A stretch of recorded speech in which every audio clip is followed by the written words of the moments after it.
నమస్తే మేడం. నమస్తే అండి. మా నేచర్ మెడిటేషన్ ఛానల్‌కి స్వాగతం పలుకుతుందండి. మా ఆ! నేచర్ మెడిటేషన్ ఛానల్ యొక్క ప్రేక్షకులకి మీ యొక్క ధ్యాన జీవితం, ధ్యాన అనుభవాలు, అలాగే ధ్యాన పరిచయం, మీరు చేసే ధ్యాన ప్రచారం కూడా ప్రతిదీ పంచుకుంటారని ఆశిస్తూ, ముందుగా మీ పేరు, మీ ఊరితో ప్రారంభించండి. పత్రిజీ గారి మా గురువు గారికైన పితామహ పత్రిజీ గారి హృదయపూర్వక నమస్కారాలండి. పత్రి మేడం గారికి వందనాలు.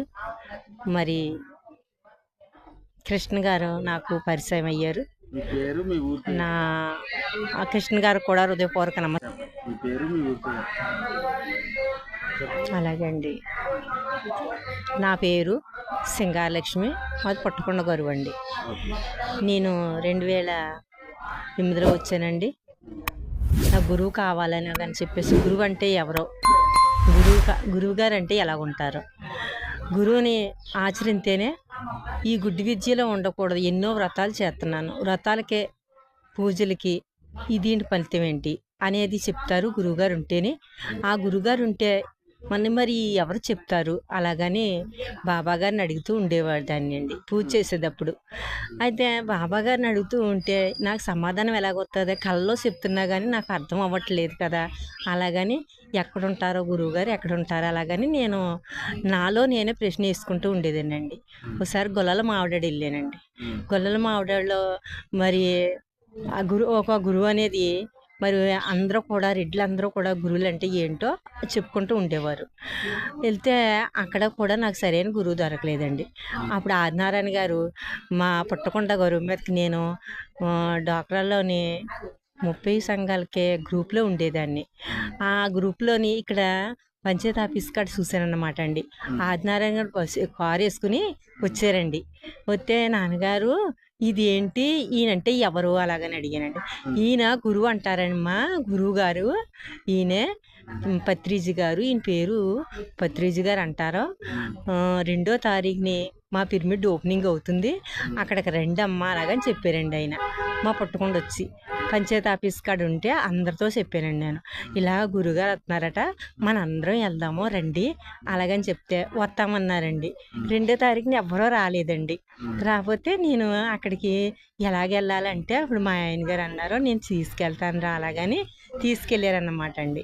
తీసుకెళ్తే అక్కడ అందరూ నీసు తినకూడదు, లోనికి ఎవరు రాకూడదు, నీసు తిన్న వాళ్ళు అంటున్నారండి. అప్పుడు దూరంగా ఉండే నీసు తినకపోతే ఎలాగో అవుతుంది, కూర అంటే అదే కదా నీసే, అలాగని నీసు తినకపోతే నీసు తినొద్దు అంటున్నారు ఇటు. అలాగని వెనక్కి ఉండిపోయండి. ఆ గురువుగారు బయటకు వచ్చిన తర్వాత ఆ రామాలయం చుట్టూ ఆ ఇదంతా తిరిగి అప్పుడు పిరమిడ్లోకి బుద్ధ ఇదండి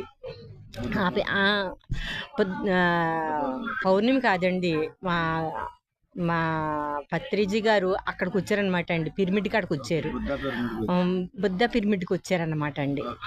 బుద్ధ పిరమిడ్కి వచ్చి అక్కడ అలా లోపలికి వెళ్ళిపోయి ఆయన చుట్టూ ఆడవాళ్ళు ఉన్నారనమాట అండి. ఇటు ఎంతమంది ఆడవాళ్ళు ఉన్నారో అలాగని చెప్పేసి కూడా లోనికి వెళ్ళిపోయానండి. లోనికి వెళ్ళిపోతే ఆవిడ పత్రిజీ గారు అంటారు, మరి ఇక్కడ అందరూ వచ్చిన వాళ్ళు అందరూ కూడా ధ్యానం చేయండి అని కూర్చోబెట్టి చెప్పారండి. చెప్పేసి ఒక అరగంట సేపు ఉండి వెళ్ళిపోయారు. అప్పుడు మళ్ళీ 3వ రోజుని నేను ఒంటరిగా వెళ్ళి ఆ పిరమిడ్కి వెళ్ళానండి. ఎవ్వరూ లేరు. అయ్య బాబోయ్ ఇక్కడ ఎవరూ లేరు, అలాగా మెదడికి రాధాకృష్ణ గారు వచ్చి అన్నారు, ఏ అమ్మ నువ్వు ధ్యానం చేయడానికి వచ్చావా అని అడిగారండి. అవును సార్, ధ్యానం అంటే ఏంటో తెలియదండి నాకు, కానీ నా గురువుగారి గురించి వచ్చానండి, మొన్న వచ్చారు కదా ఆయన ఎవరండి అంటే, అదేనమ్మా గురువుగారు అంటే ధ్యానం చెప్తారు ఆయన, ఆ ధ్యానమే నేర్చుకోవాలి మనం అందరం, ఆ ధ్యానం చెయ్యాలని అలాగని చెప్పారండి. ఎలా చెయ్యాలండి అని అడిగితే, రామ్మ కూర్చో ఇలాగా అలాగని ఆయన కూర్చోబెడితే నేను అల్లిపోతూ జడుతో వెళ్ళి కూర్చుని కళ్ళు మూసుకుని శ్వాసతో నువ్వు అనుసంధానం అయి ఉండాలి, కళ్ళు మూసుకోవాలి కానీ కళ్ళు మూసుకోమని, ఆ శ్వాస ఎక్కడ దాకా వెళ్తుంది, నీ బొడ్డు దాకా వెళ్తుంది, మళ్ళీ ఆ శ్వాస ఎలాగొస్తుంది, మళ్ళీ అది గమనింతో ఉండమ్మాలని చెప్పారండి. సరే అలాగే చేశానండి. వారం రోజులు చేసేసరికి తలపోటు అన్నీ వచ్చేసాయండి నాకు. వచ్చేస్తే మళ్ళీ వెళ్ళాను. మళ్ళీ వెళ్ళిన తర్వాత అప్పుడు అంటారు అదే అమ్మ ఆయన అక్కడే ఉన్నారండి. మళ్ళీ అక్కడ ఉంటే అదే అమ్మ వచ్చావురా పైకి రా, నువ్వు చేస్తున్నావా ధ్యానం అడిగారండి. అడిగితే లేదండి చేస్తున్నాను, చేస్తంటే ఎందుకు మళ్ళీ తలపోటు అయ్యి వచ్చేసింది నాకు, తలపోటు అంటే నాకు తెలియదు, ఇప్పుడు వరకు నేను తలపోటు కట్టారు నాకు రాలేదు, మరి ఏంటండి నేను చేస్తంటే తలపోటు విపరీతంగా వచ్చేస్తుందా అని అడిగాను అనమాట అండి. అడిగితే అప్పుడు అని అన్నారంటే అమ్మ నీకు తలపోటు కాదు, నీ మూలన్న చెత్త అంతా బయట పడేస్తున్నావు ఇప్పుడు నువ్వు అందుకే మరి ఇప్పుడు నువ్వు ధ్యానం మానొద్దు, విపరీతంగా వచ్చినా సరే నువ్వు అలాగే చెయ్యి, నీకే భయం లేదు అలాగని రాధాకృష్ణ గారు చెప్పారండి. చెప్తే అలా చేసిన మా ఆయనగారు తిడుతున్నారండి, నువ్వు లేనిపోని సమస్యలు తెచ్చిపెట్టుకుంటున్నావు అని అంటున్నారు అని చెప్పానండి. చెప్తే నువ్వేం పర్వాలేదు అన్నీ మానేస్తావు, అన్నీ తగ్గిపోతాయి నీకు, నువ్వు నీసు తినకో అంటే మరి అదే కూర అంటారు కదా సార్ అంటే లేదమ్మా నీసు తినకు, ఇంకా నీసు తినకుండా పవిత్రంగా ఉండాలా, నువ్వు పూజ చేస్తున్నప్పుడు తింటున్నావా అని అడిగారండి. లేదు సార్ అని. మరి అలాగే నువ్వు పవిత్రంగానే ఉండాలి, ఆ తిండి వల్ల కూడా నీకు కొన్ని సమస్యలు వస్తూ ఉంటాయి, నువ్వు మానేయాలి మరి అని చెప్పారండి. సరే సార్ మానేస్తాను అలాగని మళ్ళీ ఒక 6 రోజులు మానేసి 2వ తారీఖున క్లాస్కి వచ్చానండి. 2వ తారీఖున క్లాస్కి వస్తే ఆ 2వ తారీఖులో కూడా చెప్పారు. మళ్ళీ అలాగే 2 నెలలు వచ్చిన తర్వాత అక్కడ అందరికి వచ్చిన మాస్టర్స్లు అందరూ కూడా చెప్తున్నారనమాట అండి, నువ్వు మీరు ఆలకిత్తమే కాదు ఇంకొకరికి చెప్పాలా అలాగని చెప్పారండి. ఇంకొకరికి చెప్పాలా సరే చెప్తాను అలాగని చెప్పేసి అలాగే మా అక్కలు ఇద్దరుంటే వాళ్ళకి చెప్పానండి. వైజాగ్ నుంచి వచ్చేవారండి, ఆవిడ వచ్చిందండి. మళ్ళీ ఊళ్ళో వాళ్ళకి చెప్పానండి. ఊళ్ళో వాళ్ళకి ఒక ఆవిడ మీద ప్రయత్నించానండి. అసలు ఈ ధ్యానం అంటే నేను అంతా ఒంట్లో బాగుంటున్నాను కదా, బాగానే ఉన్నాను కదా నేను, మరి ఇంకొక ఆవిడకి బాగోలేదు, మరి ఆ రాఘవన్న ఆవిడకి బాగోలేదు, ఆవిడకి చెప్తే బాగుంటుందేమో ఈ ధ్యానం గురించి, మరి నేను అంటే నాకు అనారోగ్యాలు ఏమి లేవు కదా, బాగానే ఉన్నాను కదా, అయితే ఆవిడకి బాగుంటే ఇది నమ్మొచ్చు అలాగని అప్పుడు నేను అనుకున్నానండి. అనుకుని అప్పుడు మాకు ఆవిడకి కొంచెం దూరం ఇంకొక ఇది అడ్డనమాట అండి. ఆవిడ దగ్గరికి వెళ్ళాలి అలాగని 2 సార్లు ప్రయత్నించాను, కానీ అవ్వలేదు. మా ఆయనగారు అంటే నువ్వు అక్కడ వరకు ఎందుకు వెళ్ళడం, అక్కడికి వెళ్ళకో, ఎందుకు నీకు కళ్ళు మూసుకుని కూర్చుంటే కూర్చో లేకపోతే లేదు అలాగని కోరండి. అంటే సరే అయితేనే ఈ నెలలో దానికి షార్ట్ని వెళ్ళి ఆ గొరువు మీదకి వెళ్ళి అప్పుడు చెప్పానండి. ఆవిడ 4 ఆపరేషన్లు చేయించుకుందటండి. 4 ఆపరేషన్లు చేయించుకున్న 6 నెలలు అయిందంటండి. కాళ్ళు అవి ఆసిపోయి ఇంక ఎంతో విపరీతమైన బాధపడేదండి ఆవిడ. అంటే ఆవిడ దగ్గరికి వెళ్తే అన్నారు, ఏమండి మీతో మాట చెప్తానంటే, అయ్యయ్యో మీరు ఎంత మంచిగానో చెప్తారు, మంచి మాటలు చెప్తారు ఎప్పుడైనాని, మీ మాట నేను వింటానండి, ఏం చెప్పినా నేను వింటానండి అన్నదండి ఆవిడ. అంటే అయితే సరే అండి మీరు ఏం చెయ్యొద్దు, మీకు రూపాయి ఖర్చు లేదు, ఇలా రండి కూర్చోండి అని కుర్చీ వేసి కుర్చీలో కూర్చోబెట్టానండి. మేడం ఇప్పుడు మీరు రోజుకి ఎంత ధ్యానం చేస్తున్నారు?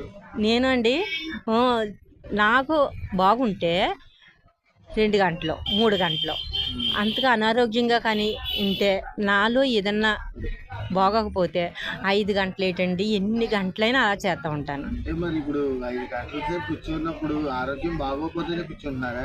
అన్ని గంటలు ఆరోగ్యం బాగోకపోతే కూర్చుంటాను, అది నేను స్టడీ చేసుకుంటాను. కూర్చోవచ్చు కదా మేడం.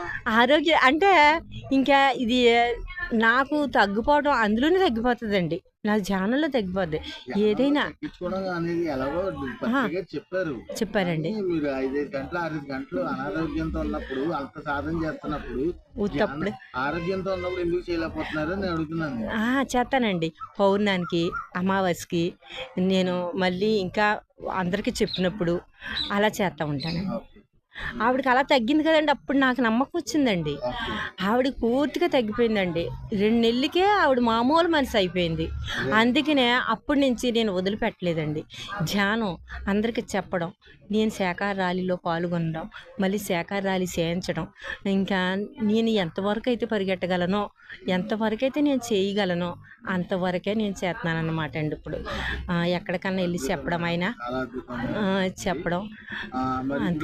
ఇంట్లో చేస్తున్న ధ్యానానికి పిరమిడ్ లోకి వెళ్ళి చేస్తున్న ధ్యానానికి ఏమైనా వ్యత్యాసం తెలుసుకున్నారా? తెలుసుకున్నానండి సార్. చెప్పండి, ఏం తెలుసుకున్నారు? అదే అండి, ఆరోగ్యంగా నేను ఎప్పుడైనా బాగోలేదు అనుకోండి, అయితే పిరమిడ్లో చేస్తున్న ధ్యానానికి 3 శక్తులు ఎక్కువ పొందగలుగుతానండి. అక్కడ చాలా శక్తిగా మరి అదే నేను అంటున్నాను కదండి, ఆరోగ్యంగా లేనప్పుడే ఎక్కువ పిరమిడ్లోకి వెళ్ళి కూర్చుంటాను. ఎందుకు అంటారంటే మరి అక్కడ శక్తి ఎక్కువ వస్తుంది కదండి, ఉమ్, అక్కడ శక్తి ఎక్కువ పొందుతున్నాం కదా. అవును. అందుకని అమావాస్యకి పౌర్ణానికి ఎక్కువ ధ్యానం, మనకి ఎక్కువ ఎనర్జీ ఇప్పటివరకు ఎన్ని వస్తుందని. పిరమిడ్లకి వెళ్ళారు? ఎన్ని పిరమిడ్లకండి, ఒక 50 పిరమిడ్ల కన్నా వెళ్ళానండి. Okay, very good. గౌతమ్ అంటే మరి ఇక్కడ చుట్టుపక్కల కాకినాడ వెళ్ళానండి, ఇక్కడ అనపర్తి వెళ్ళాను, ఉమ్, మరి ఇంకా ఆ చుట్టుపక్కల ఎక్కడన్నా సరే మా అన్నండి. ఓకే. మరి మరి గుళ్ళో అన్న చేస్తున్న ధ్యానానికి పిరమిడ్లో చేస్తున్న ధ్యానానికి ఏమైనా వ్యత్యాసం ఉంటుందా? వ్యత్యాసం ఉంటుందండి. చెప్పండి. అక్కడ గుళ్ళోను కూడా ఎనర్జీ బాగుంటుందండి. మా ఊళ్ళోని రామాలయం దగ్గర ప్రతి శుక్రవారం ఉమ్, సత్యన సాంగత్యం చేస్తానండి. ఓకే, అందరూ కూడా వస్తారండి. ఓకే, అక్కడ సత్యన సాంగం చేసినప్పుడు మరి ఎంతో అనుభూతులు పొందుతారండి వాళ్ళు. ఓకే. నాకు ఇలా వచ్చింది, అలాగొచ్చింది, మరి నేను ఎంతో బాగున్నాను అలాగని. అక్కడ ఆ గుళ్ళో ఎనర్జీ అక్కడికి వచ్చి ఎవరు చేసినా సరే అండి, మా రామాలయంలోకి వచ్చి మరి అక్కడ ఎందుకు అంత శక్తి వచ్చింది అంటే గత మరి 2009లోంచి కూడా అక్కడ మా రామాలయంలోని సంవత్సరానికి ఒకసారి 41 రోజు ధ్యానం క్లాస్ పెడతానండి. నన్ను 41 రోజు కార్తీక మాసంలో 41 రోజు పెడతా ఉంటాను అనమాట అండి. అలా ప్రతి సంవత్సరం అందుకేనో ఎందుకనో ప్రతి పౌర్ణానికి ప్రతి వారం వారం అక్కడ పెట్టడం వల్ల మరి అంత ఎనర్జీ ఉంటుందండి. ఓకే. ఆ పిరమిడ్లో ఎంత ఎనర్జీ ఉంటుందో ఈ రామాలయంలో అంత ఎనర్జీ ఉంటుందండి. ఇప్పుడు మరి ప్రకృతిని నాశనం చేయడం లాంటివి జరుగుతున్నాయి ఆ, కదా. అంటే చెట్లు నరికేసి ఆ, బిల్డింగులు కట్టడం, పొలాలు తవ్వేసి చెరువులా చేయడం లాంటివి చేస్తున్నారు కదా. వాటి అవును. మీద మీ అభిప్రాయం ఏంటి? అభిప్రాయం ఏంటండి, అవి ఉండడం వల్ల మనకి ఎంతో లాభం, ఎంతో ఎనర్జీ ఇస్తుంది ఆ చెరువు.